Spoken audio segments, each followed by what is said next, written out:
Welcome to our channel Top Reddit Story. Make sure to subscribe our channel and leave a comment down below saying I subscribed, and we will try our hardest to reply your comment. What are the signs that someone is fake rich? They try too hard to sound like they're rich. I work with business owners as part of my work. The ones who are definitely very wealthy are usually very type A personalities. They're very direct. They get things done when they need to get done, and don't have time to bullshit around with proving how rich they are. The ones who are bulleters will boast themselves up, but not be able to back it up. They'll try to squeeze their big money purchases into a normal conversation. How are you? Terrible, I can't decide what Tesla I want to buy. They'll say things like I'm making so much money I'm struggling to find things to spend it on. Then they'll try to haggle down a $10 order, or ask if a $50 order can be paid in installments. When they keep exclaiming about how rich they are, bragging about all their top-notch purchases they made that day week, and flail around their money or credit cards, the majority of the time they're just broke. It's someone else's stuff, or they're using credit cards like crazy and going deep into debt that they can't recover from. I grew up on a horse farm where my family trained show horses for some pretty wealthy people and a lot of posers. It's true that wealth whispers. The truly wealthy people in our circle were not overly flashy or loud about it.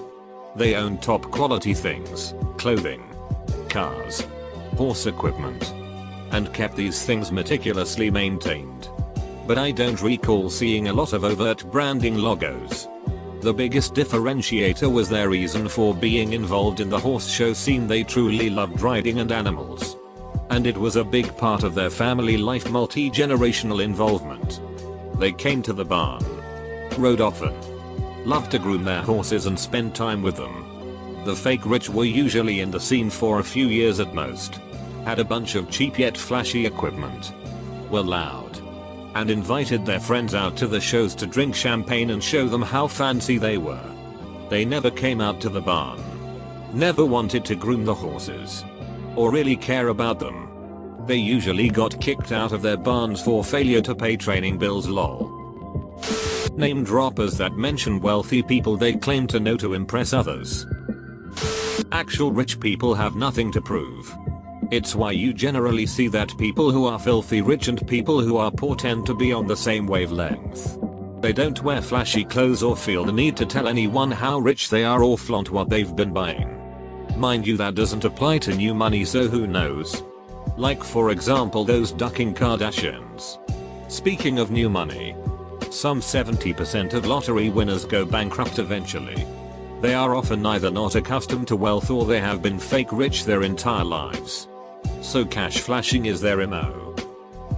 When they talk about the rich people things they do like it's out of the ordinary and you should be impressed.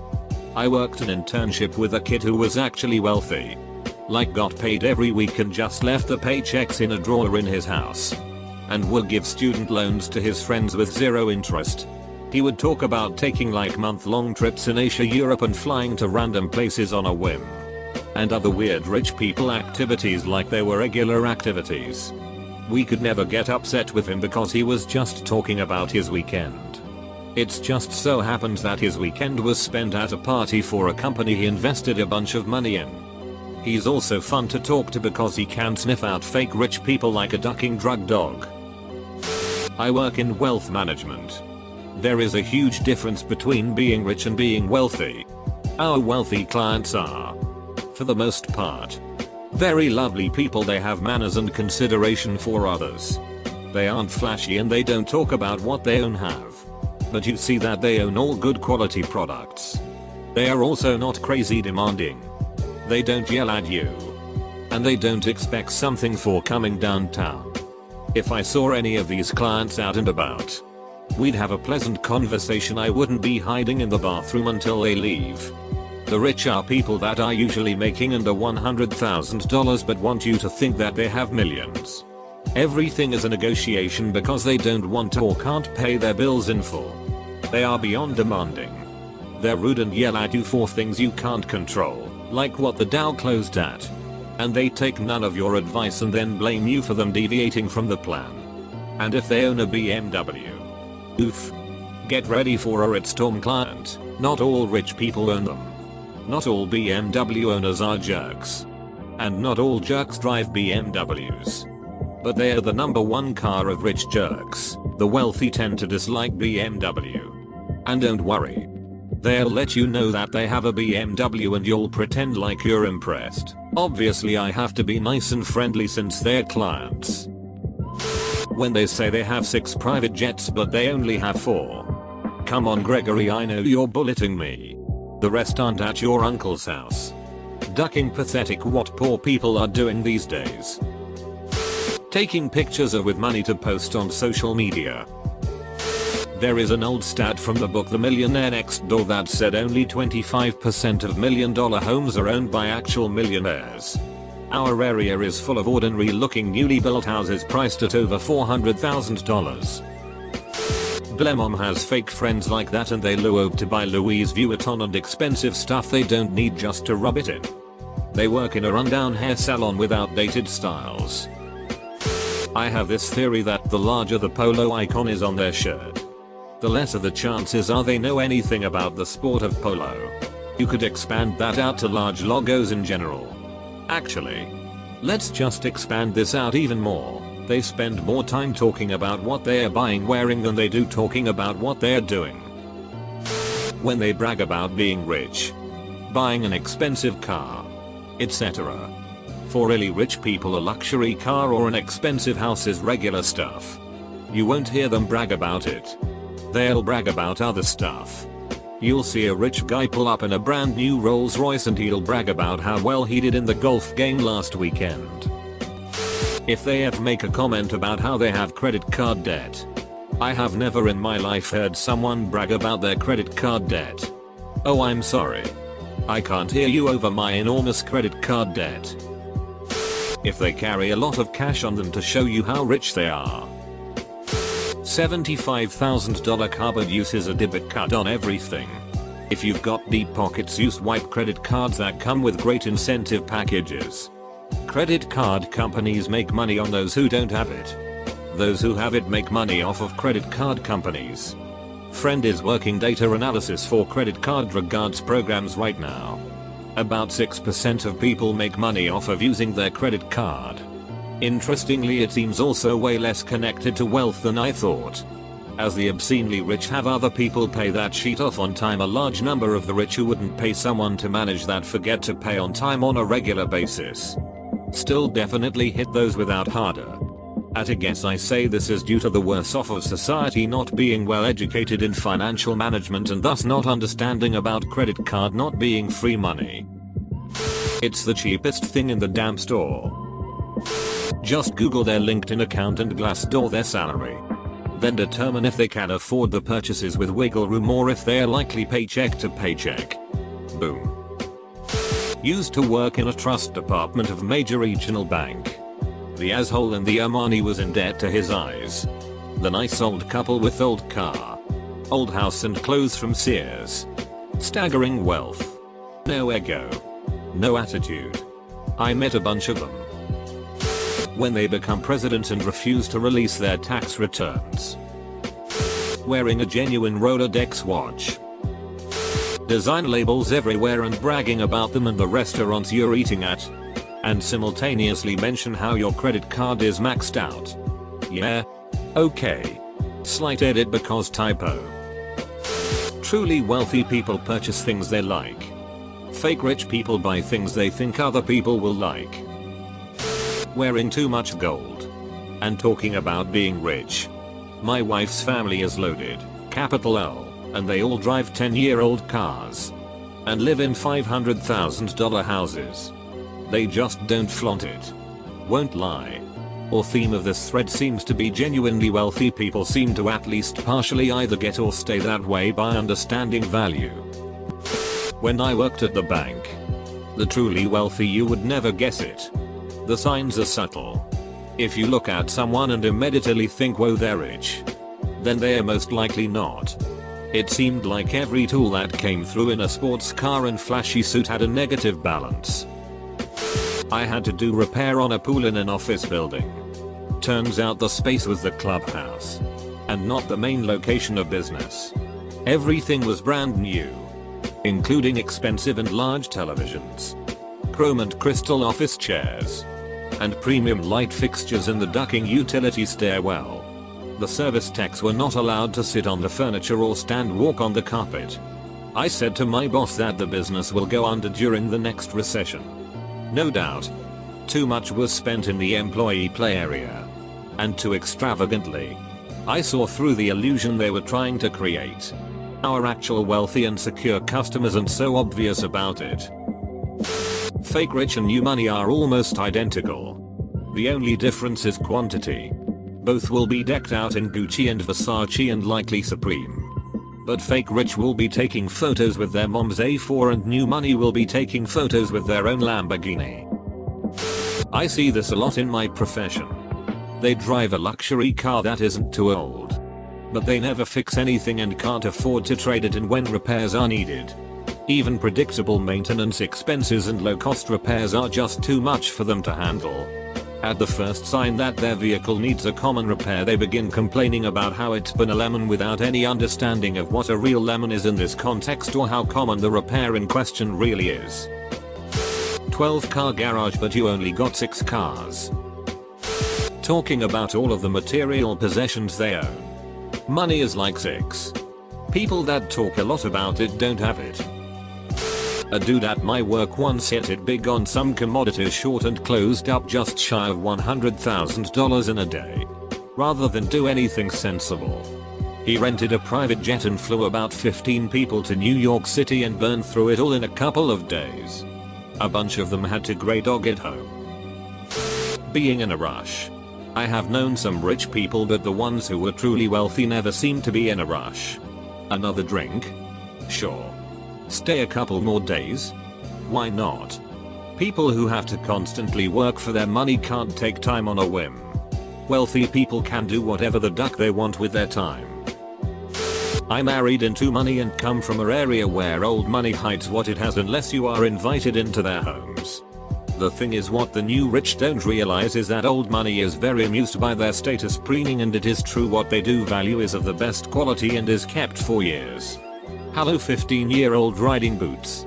Scuffed all to hell and yet my favorite pair still. Oh boy. Driving an entry-level car that can be leased with even halfway decent credit. Mercedes Volvo S60. Acura TLX. Bug Regal GS. Bug Regal Sportback. Cadillac ATS. Lexus RC. Lexuses. Etc. Wearing pseudo-designer clothes. Nothing wrong with either of these, so take these and add bragging and there you are. The wealthiest people I've ever met drive Hondas. No debt. Wear clothes that are of great quality and last long. And own a small, well-kept home. The fattest rich people I've ever met drive BMWs. Wear flashy streetwear, Supreme, Bathing Ape, and still live in their parents' basement because they aren't wise with their spending. Not saying all people who still live with their parents are fake rich, but all the lavish spending on material goods could be invested in a decent living situation of their own for some people. When you go shopping with them in higher-end stores, they make a point to primarily buy things with the logo prominently displayed. Flaunting it. One of my best friends has over 100 million in the bank. He drives a dented up 2004 F350. Wears American flag socks to church. And eats frozen burritos with me at my house. His family is everything and doesn't care what others think about it. Money isn't the only thing that makes him rich. The ones who try to impress him have no life. Fake rich will brag about tropical vacations. Blog brag their lives on Facebook. Always have the latest toys and gadgets. And in some cases will buy rebuilt hypercars, repaired after being totaled, to show off. Basically, they flaunt it. I've worked with both types.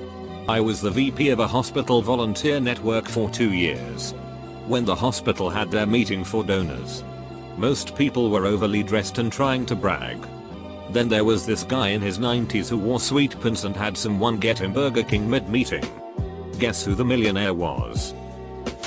I don't know if it's a regional thing around here, but it seems most dudes in their 20s around here wear cheap navy suits, drive leased BMWs, have the most garish golden watches, post all of the above on Instagram weekly to flex. Like, that's most of my high school class there. I actually had a dude I went to high school say to me, "You've not been doing too well then?" recently. Firstly, duck you for saying something like that. Secondly, I'm doing perfectly fine. I own my car. I'd successfully moved out until a few months ago. Roommate issues. Something for another post. I'm in a well-paying job and my suit probably costs more than 3 of yours. I just don't feel the need to post every ducking thing on social media. I had someone else a while back say they thought I hadn't had a girlfriend since high school. I've been in multiple healthy relationships. And a few unhealthy too. I just don't feel the need to change a little option on Facebook saying as such. And post hundreds of pictures showing how in love I am. I had a guy who moved to my school and told everyone he owned a private jet. Was promptly shut. What's the most illegal thing you've ever done without getting caught? Transporting a handgun through Canada by car. This is over 20 years ago. But it was still very illegal. Oh. You mean to Alaska? I was going to say. I have my RPAL and I transport handguns via car in Canada all the time. Yep. Montana to Alaska. Buying alcohol for underage people while also being underage myself. A good way to make profit in high school though. A year after I graduated high school I had a good fake and still lived in my hometown. I had a kid I still trusted in high school essentially take weekly orders and collect cash. I would buy the booze and sell at roughly a 20% upcharge and the middleman would keep a little of cash for himself while also making himself more popular at school for providing booze. Decent side money. Transported stolen gums across state lines to deliver to a buyer and pawn the rest. That was the worst I've ever felt. And easily the most nerve-wracking thing I've ever done. Sitting on 2 bottles of Captain Morgan as I was pulled over for speeding. I was 19 years old. Alone. Driving my tiny Toyota pickup about 40 miles to a party. With 2 almost full bottles of open booze in the passenger seat. Got pulled over. Had nowhere to put them. So I sat on them. Had warrants out for my arrest in a certain county in Arkansas. I was riding with a friend. Got pulled over. Shoved my wallet into a crack in the door panel. Told the officer I didn't have my ID on me. Gave the name of my best friend from high school and his birthday. Which I just barely remembered. Lastly. Don't think this is actually illegal but it was my finest moment. I was 18 and looking for a job. Got offered a gig smuggling a pallet of Hostess cupcakes and Twinkies into a fat camp. Job was given to me by the sister of one of the kids there. Their dad owned a little franchise Hostess store. I've probably pirated thousands of dollars worth of content. Wow. With songs at 99 cents each I've stolen over $1,000 in music alone. If I look at all my streamed content. Ran from the cops twice.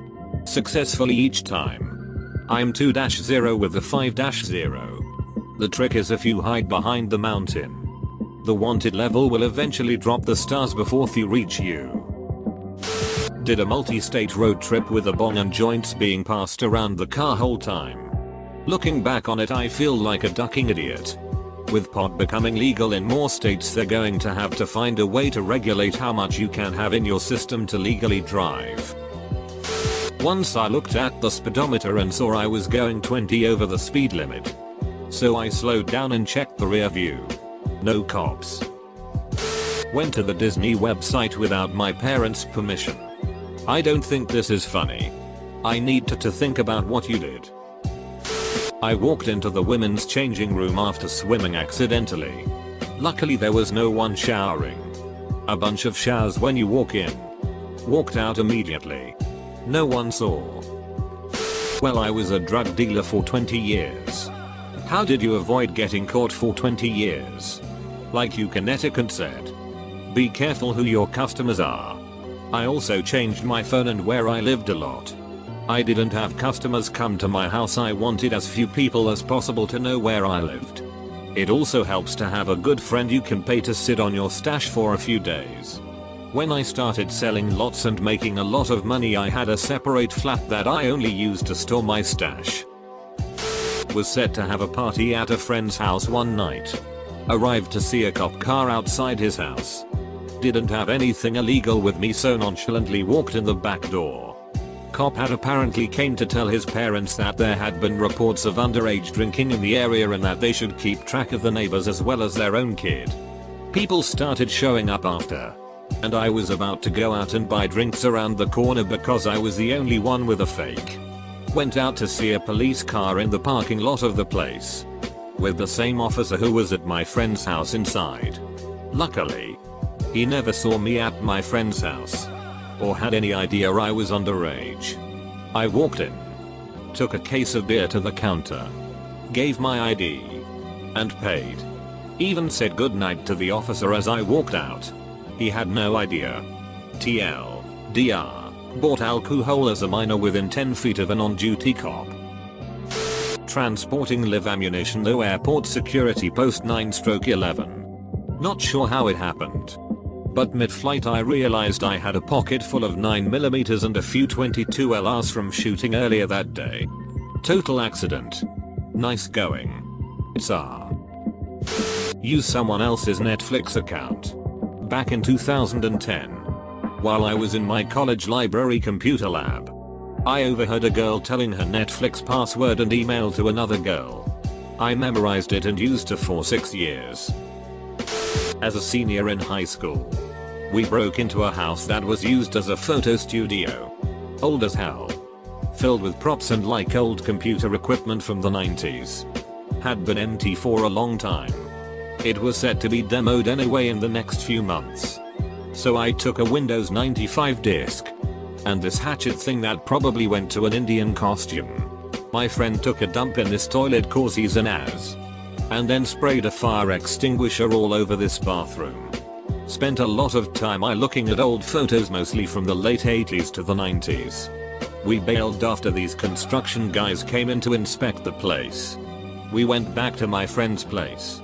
Installed Windows 95 on these Pentium 3 machines we had cobbled together from thrift store parts and played Diablo 2 over a long. Good way to play hooky with 5 other people. Edit for low up details. When the people came into the house it was actually kinda scary. The turd was on the 2nd floor. With the chem mess from the extinguisher. We were in the basement. And heard them talking and walking on the 1st floor. We went out the back door after they went out the front. With the backup plan being going through a window well in the basement if they went anywhere near the stairs. Since it was old. You could hear everything. That basement was badass. Shelves filled with books and commercial software. A pile of computer towers. Some costume props. That kinda thing. I remember there was probably one of the first USB expansion cards in good old PCI format. Just looked it up in Street View. Looks like the lot is still empty. You can barely make out the place in Street View from 2008. Technically I kidnapped a toddler from a playground. I was a teenager and had just gotten my driver's license. But wasn't allowed to have friends over when my parents weren't home, so we'd just drive to local playground and hang out there. We preferred the rusty old metal playgrounds of our childhoods because usually there were no children to contend with. But this time there was one.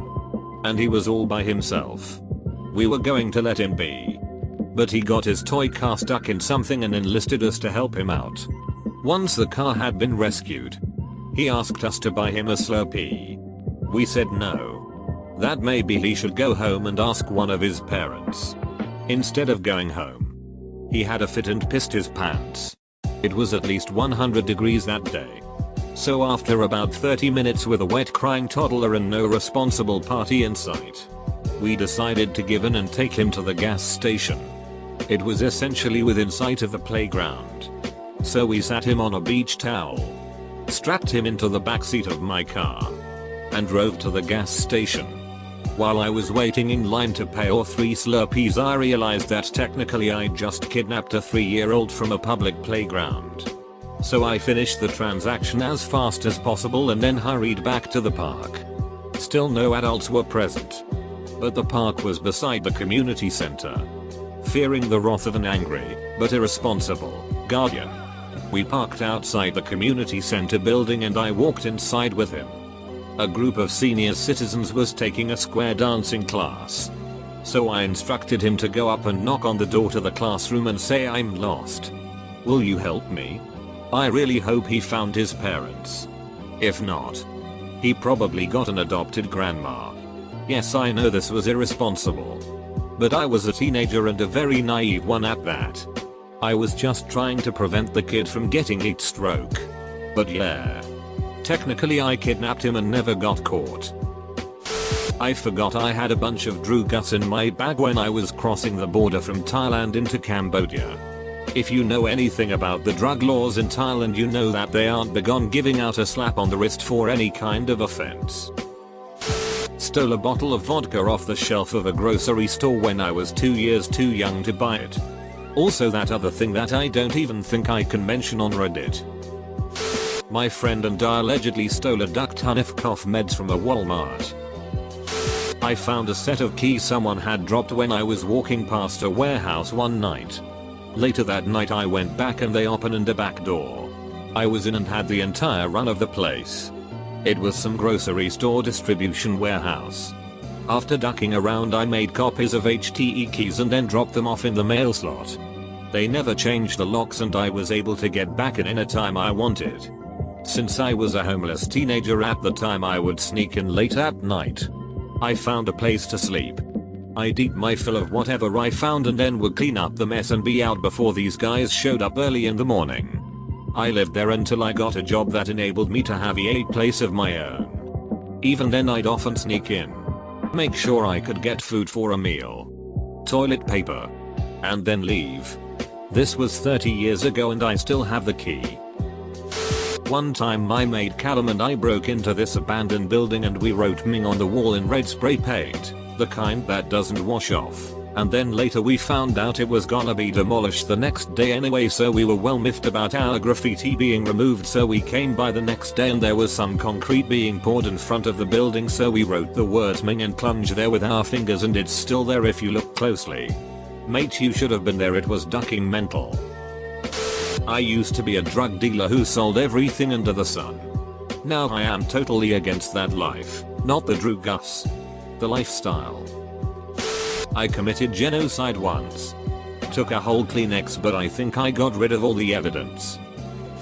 Some friends and I spent the night before the last day of senior year driving around stealing garden gnomes for our senior prank.